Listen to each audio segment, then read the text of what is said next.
Hey everyone, Sky here to discuss Monsters University, featuring the voices of Billy Crystal, John Goodman, Steve Buscemi, and Helen Mirren, and directed by Dan Scanlon.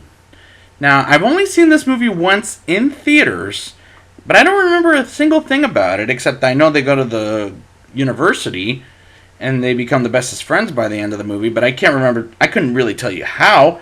Let's get into it and find out, shall we?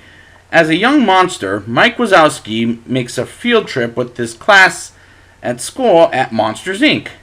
and impresses a monster and gives him a hat of his at school, which I have that same hat, believe it or not, which happens to be a Monsters University, and little Mike does look pretty cute. Now, as a college student, Mike, returning voice of Billy Crystal, goes to where else? Monsters University as a college age. The animation is good, and I do like the story, but it isn't quite as good as Monsters, Inc.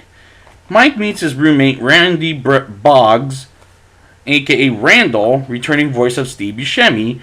Then we move on to Mr. Knight's classroom, and we meet Dean Hardscrabble, voiced by Helen Mirren, and says a speech, and Sully, returning voice of John Goodman, gives the class a real scare, and Mike and Sully meet in Mike's dorm room, and Mike grabs Sully's scaring peg. And Sully becomes a frat boy, as well as an enemy of Mike for a little while. And it reminds me of a story when the little person tries to get ahead of the big guy, while the big guy becomes a bully and teases him for no good reason. And it's a good story for younger kids to relate with. But I've seen this story before, and unfortunately I can't relate to this because of how much I've seen this story.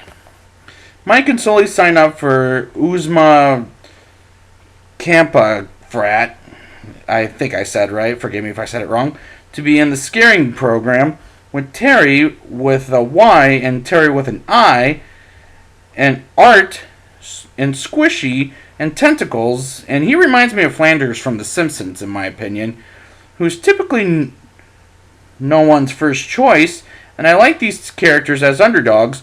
They go to the first competition called Toxicity. I don't know if I said that right, but forgive me. And all of the frats and sorority teams race each other and almost get eliminated as a team until another team cheats their way through and get back in. And next thing you know, they go to the library and try not to get caught by the librarian without making a noise. And all this is clever. Even this at the scene of the party, which is only for the scaring champions so far, and they humiliate them. And again, it's clever, but it's not as clever as Monsters, Inc.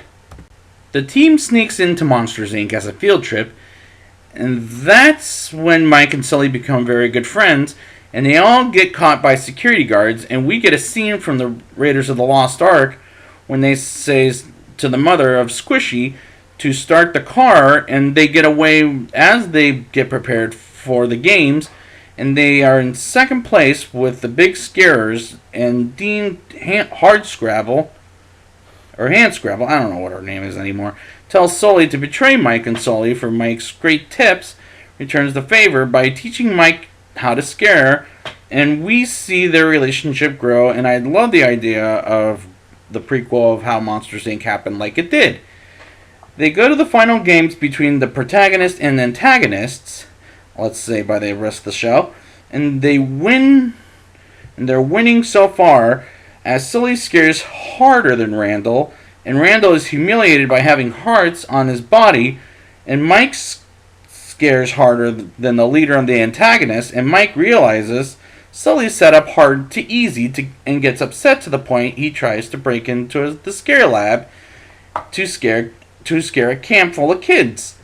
And Sully goes in the door to save Mike, and unluckily get trapped and